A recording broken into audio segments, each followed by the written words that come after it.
The focus of my talk this afternoon, the challenges of explaining Israeli politics, is really reflections on my experiences in teaching about Israeli politics over the last, as I realize now, almost 30 years, since I created the course around 1990. It has been quite a challenge because of the nature of the subject matter and the contentiousness with which one approaches matters relating to Israel. I think that this is one of the most demanding subjects to teach in universities, especially in the current environment where so much of the student body and the faculty tend to be reflexively anti-Israel. My goal in teaching a course of this sort is to try to get people to understand Israel objectively in a scholarly way and not in some kind of knee-jerk repetition of what they've read in the latest media reports.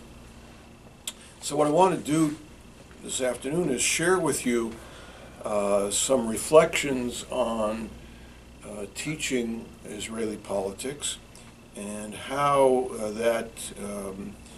how those reflections show up in the book that we wrote, which really I would hope would be a guide to Israeli politics, not only for students in North America, but in some cases there's interest in Israel in this book. It's been adopted in one course already at the University of Haifa.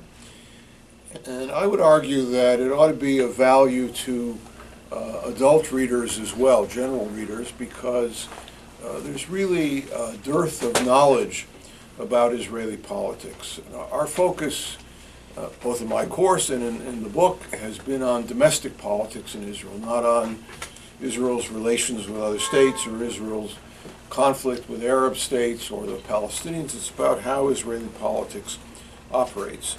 So I've identified about 7 or 8 questions that arise from my experience in teaching, and I'll try to address those in my prepared remarks. And then during the question period, I'm sure that the questions will range much farther afield, dealing with contemporary events, maybe even a few comments about the Trump visit to Israel, which had many interesting angles to it.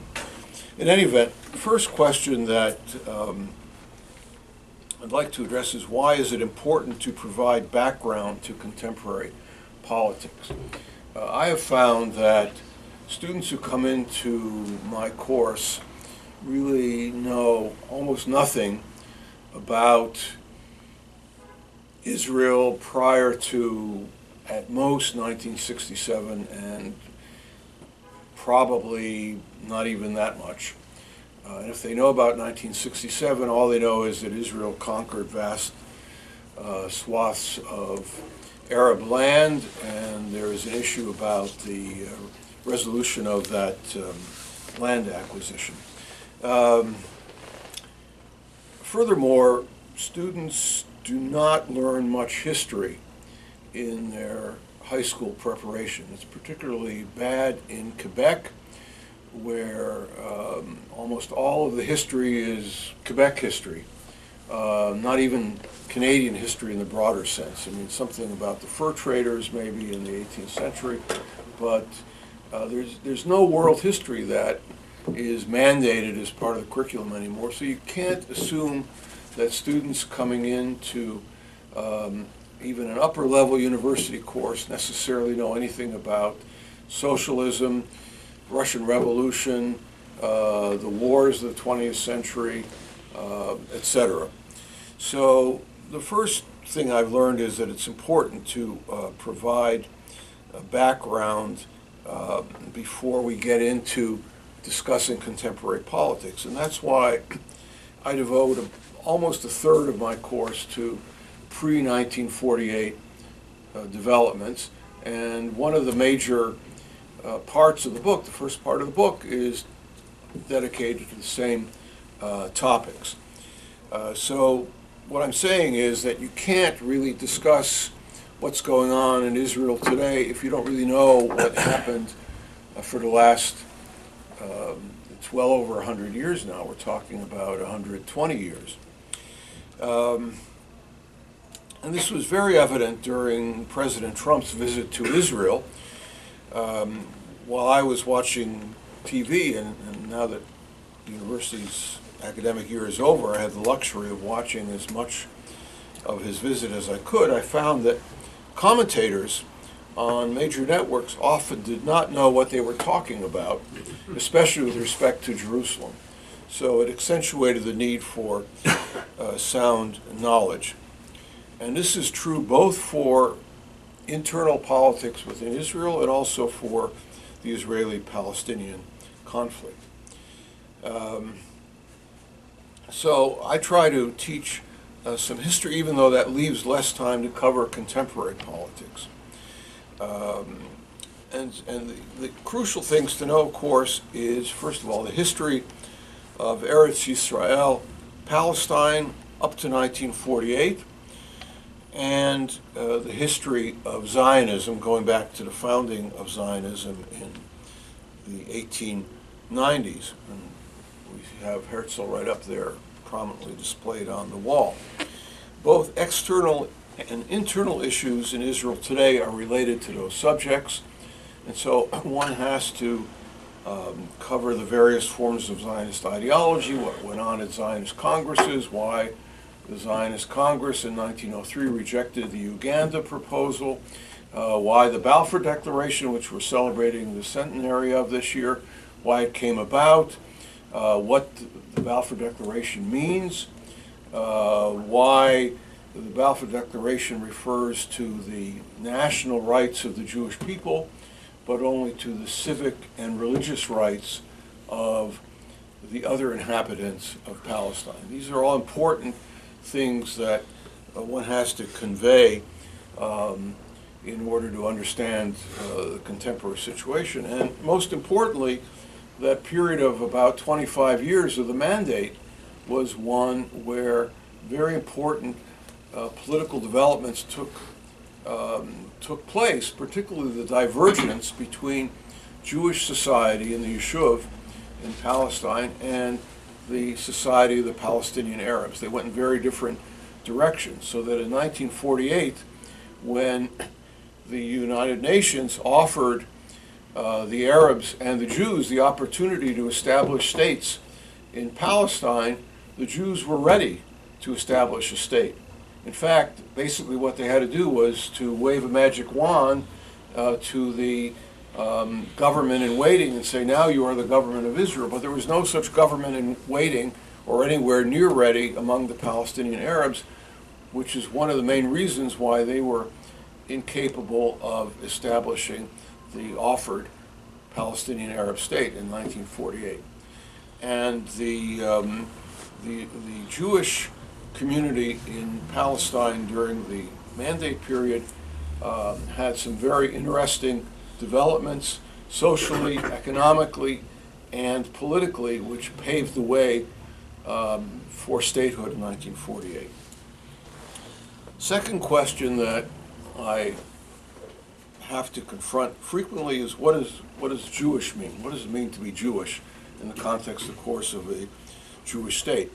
When you say Jewish or Jew in North America, the usual understanding is that you're talking about a person's religion. And of course, if one takes that definition in his or her head and tries to apply it to modern Israel, you're not going to understand what's going on. Students instinctively use the default concept of religion and therefore are comfortable with Bernie Sanders being identified as Jewish, even if he is not in the least bit religious, because they see it as a nominal thing. If someone is in a Jewish family, whether they practice the religion of Judaism or not, they're Jewish in a religious sense. But but certainly in the United States in particular, and I would say more than in Canada, the religious identity is far more important than an ethnic identity and certainly than a national identity. The American value system says that Americans are Americans, that's their nationality. Even if you came from somewhere else, or your parents, your grandparents came from somewhere else, you are an American, generally unhyphenated. Sociologists may refer to Italian Americans, Greek Americans, and so forth, but the political culture in general says you are American. In Canada, we're much more tolerant of ethnic differences. In the U.S. Census, there's no question about ethnicity. In Canada, there is a question about ethnicity. And there's also a question about religion, which is not in the American census. So if you've ever looked at the Canadian census, you find interesting anomalies of people who identify ethnically as Jewish but profess another religion. And even the odd person who professes Jewish religion but doesn't claim Jewish ethnicity. If one has this perspective, though, of Jewish as a religion, then one cannot understand Israel because, of course, Israel is based on a much different concept. Still, it's very common for students to believe that if Israel is a Jewish state, then it must be a religious state. And this comes up all the time. And I found that even when I was in Israel a few years ago with a group of academics, we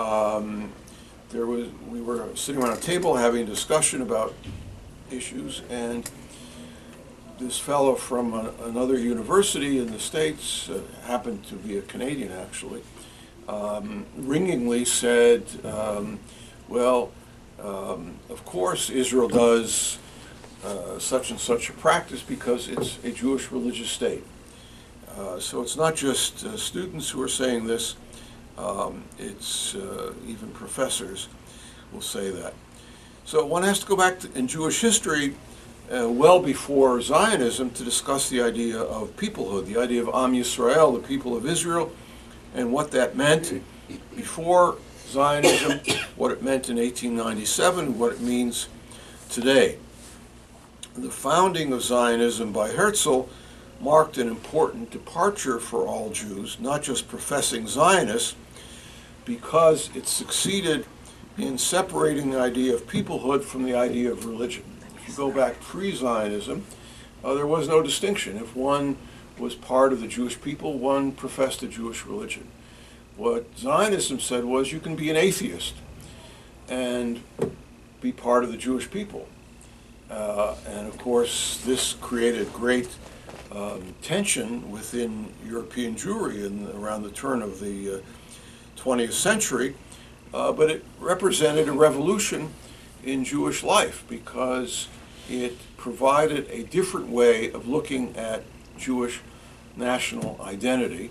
That's an issue which hasn't been totally resolved because, as you know, in Israel today, the only way to become Jewish, part of the Jewish nation, the Jewish people, is to convert. And you can only convert to a religion. And the conversion, of course, is controlled by religious authorities, now largely ultraorthodox, which creates manifest problems for the government.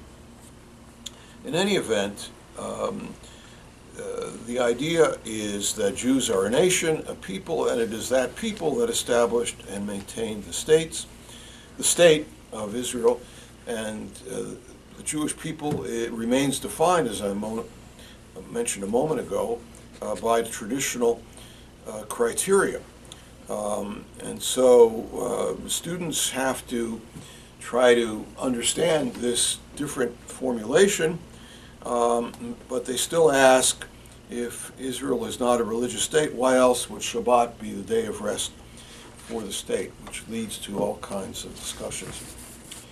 A third point that comes up is why is Israel considered to be, or how can Israel claim to be a secular state? I'm not sure that Israel formally claims to be a secular state. There is no separation of religion in the state as there is in the United States. Canada does not have a separation of church and state, as we know. But the question is whether the state is run on a religious basis. It's not. The laws of the State of Israel, with the exception of personal status laws, which are a special category, but the general laws of the state are the laws passed by the Knesset, which do not have any religious authority. And the religious authorities cannot make laws that govern the affairs of the state. So in that sense, I would contend that it is a secular state, even if religion is intertwined closely with political. Certainly religion is in your face and is prominent in the public square, in sharp contrast to North America, but we all know that in North America there is a season which seems to get longer and longer each year around the end of the year, where religion is very visible in the public square.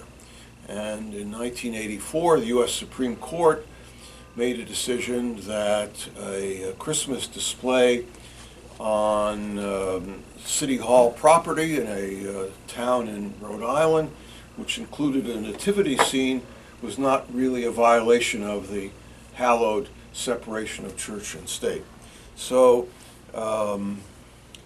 certainly religion on a year-round basis is more prominent in the public square in Israel, but in both Canada and the United States, there is much evidence at certain times of the year of a lack of a sharp separation.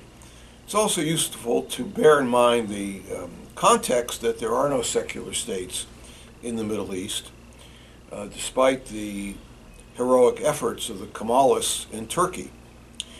Nor is religion in the state sharply separated in most Western countries, with the exceptions perhaps of France and the United States. In any event, much analysis is required for students to fully understand the relationship between religion and the state in Israel.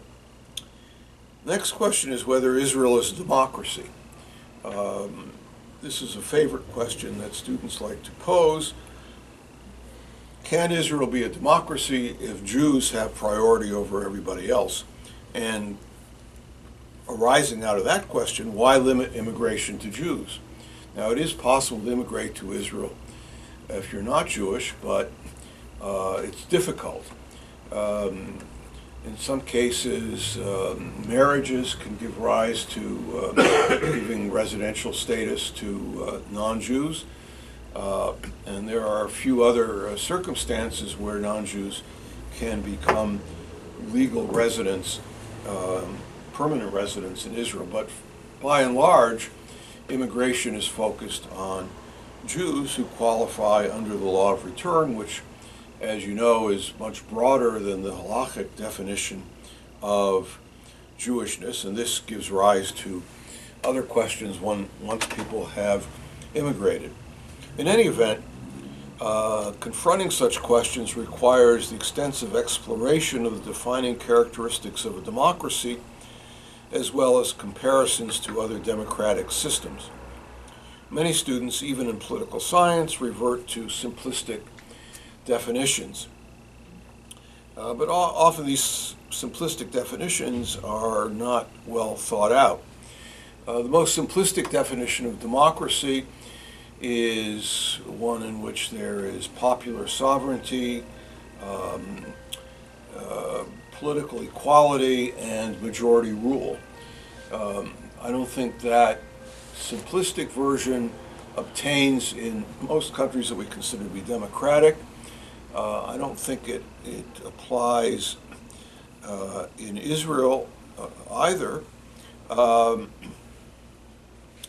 And in fact, it leaves out many complex aspects of democracy, which is why, of course, we offer courses on democratic theory, because democracy is such a complex issue. certainly the fact is that many democratic countries historically were based on one nationality or one people. And even today, there are a number of countries in the world, it's fewer than 10, but there are several countries besides Israel that give preference in immigration to people of their nationality, Germany being the most noteworthy of these.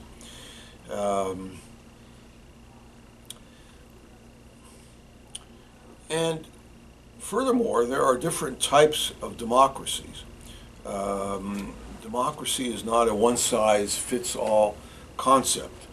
And even if you look back at the classic democratic form, which was Athenian democracy, there are lots of characteristics of Athenian democracy that contemporary thinkers would find objectionable, to put it mildly, not the least of which was the existence of slavery and the determination of who was eligible to vote in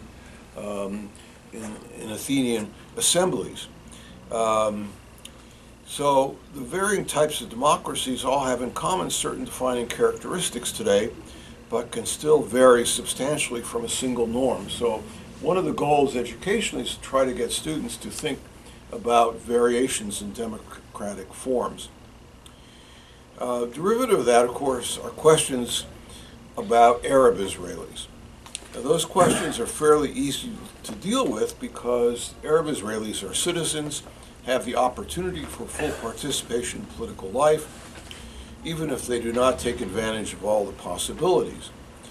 One of the critiques is that the benefits that the government bestows on citizens are not uniform, and that the Arab community is less well treated than the Jewish community. But nonetheless, I would say that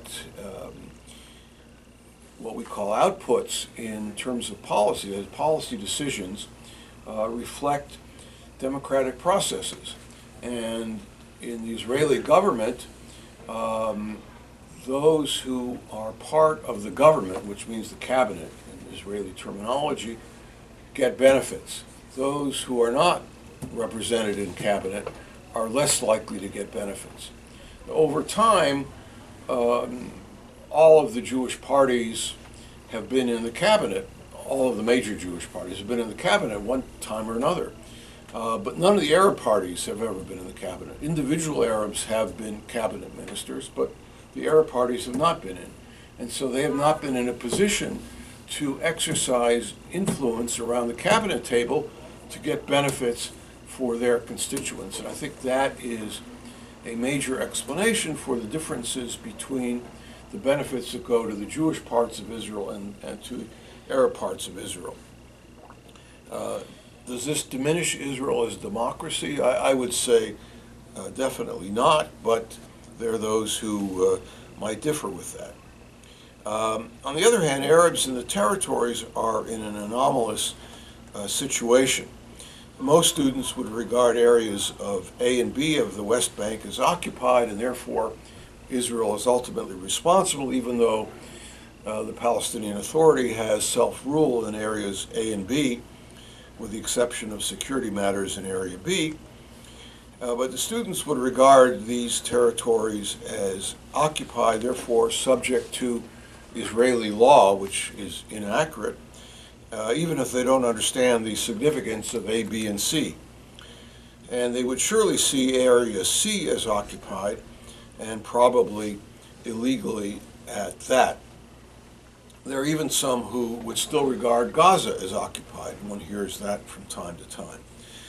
Now that 50 years of what was anticipated to be a temporary occupation have passed, explaining the true nature of the situation remains a challenge in terms of Israel as a democracy, but I would argue that even though the status of the territories has not been resolved after 50 years, the fact of the matter is that Israel as a government does not see Israeli control over these territories as permanent. And so their status remains disputed, occupied depending upon whom you ask. Students seem unaware that Germany and Japan were both occupied countries after the war, and nobody seems to have had any problem with the fact that they were occupied while they were occupied. Eventually, of course, the occupations ended, which presumably is what will happen at some point with the territories east of Israel, sometime before the advent of the Messiah. And of course, the notion that the territories are not occupied at all because there was no sovereign power that lost them is too subtle for most students, unless they are perspicacious students of international law. Next issue: why is the distinction between Orthodox and ultra-Orthodox or Haredi important? This is a matter which gives it's a source of endless confusion for students. Students see Orthodox as including anybody to the right of conservative, and they don't understand these important distinctions which have political significance in Israel. They certainly don't understand the distinctions between Zionists, non-Zionists, and anti-Zionists, all of which forms are represented within Orthodoxy in Israel. This has important consequences for Israeli politics in many respects, and so understanding these distinctions is critical, but frustratingly, after going into these distinctions in detail, I find the students still don't seem to get it and tend to conflate the religious Zionist Orthodox with the Haredi non-Zionists. And it's not surprising because you have examples in the general media, which is perhaps their source of news, although less and less so all the time. The terms are not used precisely. For example, black garb and black-hatted men assembled for a protest and labeled in the caption Orthodox Jews protest, which of course implies that the Haredim, who are the ones in the black hats and coats, are the be-all and end-all of Orthodoxy in Israel. So it's not surprising students get confused about this. The students generally do not know much about variations in Jewish Orthodoxy in New York, much less in Jerusalem or B'nai Brak, and they find all this to be rather confusing. So this is a challenge to get students to understand these religious differences and how they are connected to political differences. After all, Haredim are Orthodox, so one must go into variations in practice and belief among different groups of Jews in some depth. And thus, not only is the political scientist challenged with explaining history, but now also explaining Judaism, which may be beyond the pay grade of some of us. So one does have to teach about Judaism too. Next question: how do we explain the role of Arabs in Israeli politics? What about Palestinians in Judea and Samaria? First of all, of course, the Palestinians in Judea and Samaria are ethnically, religiously, linguistically, culturally no different from the Arab Israelis. And thus, some writers have come to use the term Palestinian Israelis now, rather than Arab Israelis or Israeli Arabs. And in fact, in a discussion with an Israeli professor who's an expert on Arabs in Israel, he listed about 10 different labels that are applied in the literature to Arabs living in the area between the Mediterranean Sea and the Jordan River. Personally, I try to make a distinction, because I think politically there's an important distinction here, a distinction between Arab Israelis who are Arabs living in Israel and are citizens of Israel, and Arabs living in Judea, Samaria, and Gaza, who are Palestinian Arabs seeking political aspirations as Palestinians. My main focus in the book, and of course in teaching about this, is whether Arab Israelis can handle their dual identity. How do they participate in politics? Are there barriers? Why? And the simple explanation is that there is ambivalence among many Arab Israelis to getting involved in the affairs of the Zionist state. Nonetheless, there are surprising levels of political participation on the part of Arab Israelis. They often vote strategically. In recent years, they've been voting primarily for Arab parties, which now run as the Joint Arab List.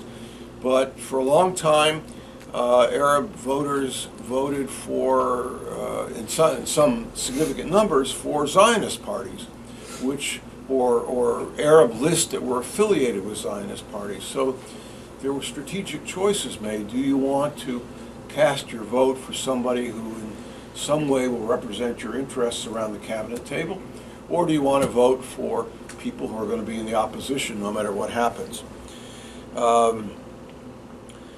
Certainly they're full citizens, but because the parties that they elect are anti-Zionist, sharply distinguished from the non-Zionist ultra-Orthodox, these are anti-Zionist parties.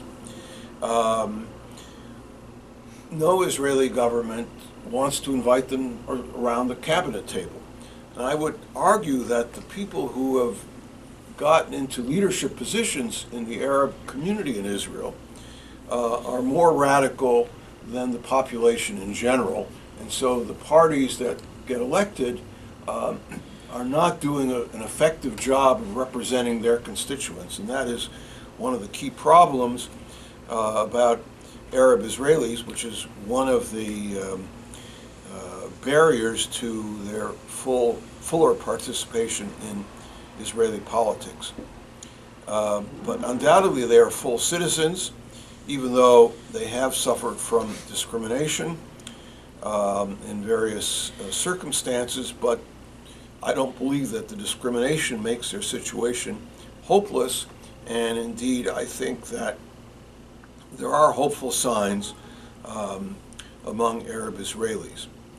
On the other hand, Palestinian Arabs in the territories obviously do not vote in Israeli elections, yet they do participate in and they don't vote in Palestinian elections either, because the PLO has not seen fit to hold an election for a number of years. As we know, President Abbas is in the 12th or 13th year of his 4-year term.